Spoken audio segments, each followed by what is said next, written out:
اسی طرح کے ہوتا ہے نا، مطلب کھائے اور کھانے کے بعد اس کو وہیں پر پھینک دیا، ہٹا دیا، اس طرح کے برتن ہوتے ہیں۔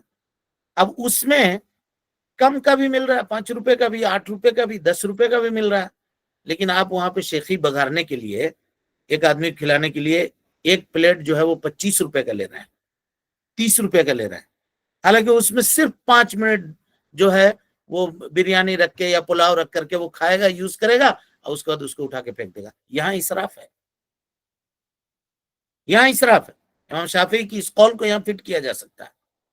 لیکن اگر گھر میں رکھنے کے لیے آدمی لے کر جا رہا ہے، دیکھیے اس کا استعمال دائمی ہے، دیر تک اس کو استعمال کر سکتے ہیں، تو آپ وہ رکھیے۔ لیکن یہاں پہ ایک مرتبہ یوز کر کے ایک آدمی بیٹھ کر کے کھائے گا، کتنا ٹائم لگے گا اس میں، اور کھا کر کے اس کو پھاڑ کے پھینک دیا، ظاہر سی بات ہے 25 روپے کے کو آپ نے ضائع کر دیا ایسے ہی ایک آدمی میں۔ 30 روپے، 35 روپے، 55 روپے تک کے برتن آتے ہیں، اور صرف ہے کیا، اس کو رکھا مہمان کے سامنے، کھانا اس پہ ڈالا، اور اس کو اس نے کھایا اور موڑ کر کے اس کو آپ نے پھینک دیا۔ یہ مناسب نہیں ہے۔ اسی طرح سے شادی بیاہ کے کارڈ ہے، رخا، دعوت نامہ جس کو کہتے ہیں، بازار میں کم دام کی بھی دستیاب ہے، اس کو لے لیجئے، تو نہیں، ہم لیں گے 125 روپے کا ایک کارڈ، بلکہ 500 روپے کا ایک کارڈ، اور کچھ لوگ ہزاروں روپے کے کارڈ لیتے ہیں، ایک کارڈ شادی کا 1000 روپے، حالانکہ اس کو جس کو لے جا کر کے آپ نے دیا ہے، ایک مرتبہ الٹ کے وہ دیکھے گا، دوبارہ اس کو کبھی دیکھے گا بھی نہیں، پھر وہ کوڑا کرکٹ میں وہ پھینکا ہوا ملے گا۔ ایسے ہی ہوتا ہے، چاہے کتنا قیمتی سے قیمتی کیوں نہ ہو، یہی حال ہوتا ہے۔ تو یہاں پہ امام شافعی کی اس قول کو فٹ کیا جا سکتا ہے۔ یہ اسراف ہے، مال کا ضیاع ہے، اس سے انسان کو بچنا چاہیے۔ لیکن کوئی آدمی اپنے گھر کے لیے استعمال کے لیے اگر قیمتی برتن لینا چاہتا ہے، خریدنا چاہتا ہے، تو مباح ہے، وہ خرید سکتا ہے، ٹھیک ہے، وہ خرید سکتا ہے۔ امام شافعی کہتے ہیں کہ قیمتی برتن میں کھا پی نہیں سکتے، کہا کیوں؟ اس لیے کہ اس میں اسراف ہے، اور فقراء کے دلوں کی کسر نفسی ہوگی۔ کوئی فقیر آدمی دیکھے گا، کہے گا کہ ہم کھائے کھائے کو محتاج ہیں، ہمارے بال بچے کو کھانا پینا نصیب نہیں ہے، اور اس کو دیکھو کہ یہ اتنا قیمتی برتنوں میں کھاتا ہے۔ حسد، بغض، عداوت اس کے دل میں پیدا ہوگی اس مالدار کے تئیں۔ تو اسی وجہ سے امام شافعی رحمۃ اللہ علیہ کہتے ہیں کہ یہ جائز نہیں ہے کہ آدمی قیمتی برتن میں کھانا کھائے، لیکن جمہور اہل علم کہتے ہیں کہ جائز ہے، اور ظاہر یہ ہے دلائل کی روشنی میں کہ وہ مباح ہے، آپ یوز کر سکتے ہیں۔ کیوں؟ اس لیے کہ اس کے حرمت کی کوئی دلیل نہیں ہے، اس کے حرام ہونے کی کوئی دلیل نہیں ہے۔ اب فائدے کی جو چیز ہے اس میں اگر آدمی مال استعمال کرتا ہے تو اس میں اسراف نہیں ہے، اس میں اسراف نہیں ہے۔ اور بھائی ہماری ضرورت کی یہ چیز ہے، ہم اس کو لگا رہے ہیں۔ ایک مثال میں آپ کو دے رہا ہوں، اس کو بھی سمجھیے ذرا غور سے۔ ہر معاملے میں اسراف ہم نہیں کہہ سکتے، ہر معاملے۔ جس گھر میں ہم رہ رہے ہیں، یہ گھر ٹاٹ کا چھیک کر کے ترپال لگا کر کے بھی رہ سکتے ہیں، لیکن کیوں اس کو اینٹ کی اور اس طرح سے سیمنٹ کا اور چھت لگا کر کے، لوہا لگا کر کے کیوں بنا رہے ہیں؟ کیوں بنا رہے ہیں؟ بائک سے چل سکتے ہیں، جا سکتے ہیں، لیکن کار کیوں لے رہے ہیں؟ تو فائدہ مند چیز ہے، وہاں اگر آدمی خرچ کرتا ہے تو وہ اسراف نہیں ہے، وہ مباح ہے۔ بلکہ اسراف کہاں ہے؟ مال کو وہاں خرچ کرنا جس میں کوئی فائدہ نہیں ہے، جیسا کہ ابھی ہم نے آپ کو بتلایا۔ اور اس سے فقراء کا کوئی نقصان نہیں ہوتا، فقراء کا اس سے ان کا کسر نفسی نہیں ہوتی، کیونکہ کسر نفسی کی جو بات ہے وہ آگے آئے گی۔ کس چیز سے؟ سونے اور چاندی کے برتن میں کوئی آدمی کھا رہا ہے تو وہاں کسر نفسی ہو سکتی ہے، لیکن اگر کوئی آدمی ایسے قیمتی برتن میں کھا رہا ہے تو اس سے فقراء کی کسر نفسی نہیں ہوگی۔ تو راجح جو ہے اہل علم کے اقوال کے مطابق کہ اگر قیمتی سے قیمتی برتن جائز چیز کا اگر بنایا گیا ہے تو اس کا استعمال کرنا جائز ہے، اگرچہ وہ قیمتی کیوں نہ ہو، استعمال کر سکتے ہیں۔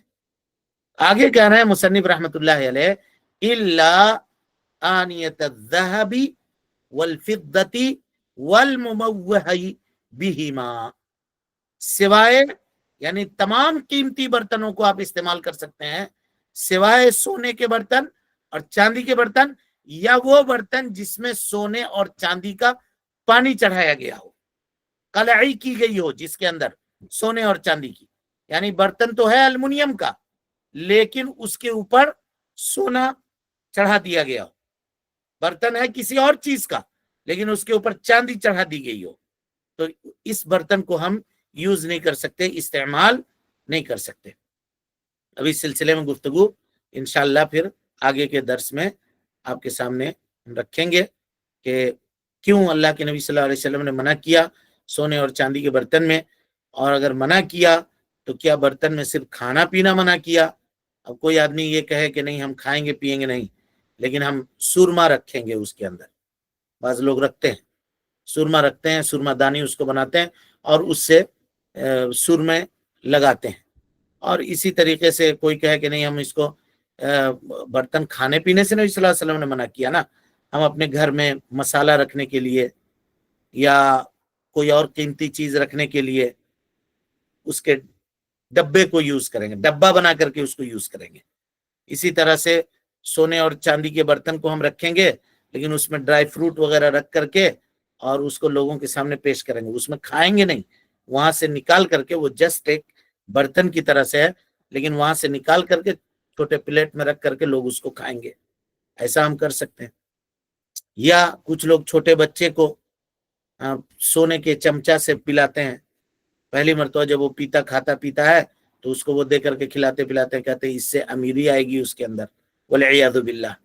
اسی طریقے سے دولہا جب گھر سے رخصت ہو رہا ہوتا ہے تو اس کی خالہ یا اس کی پھوپھی اس کو دودھ پلاتے ہیں تو چاندی کے گلاس میں رکھ کر کے پلاتے ہیں۔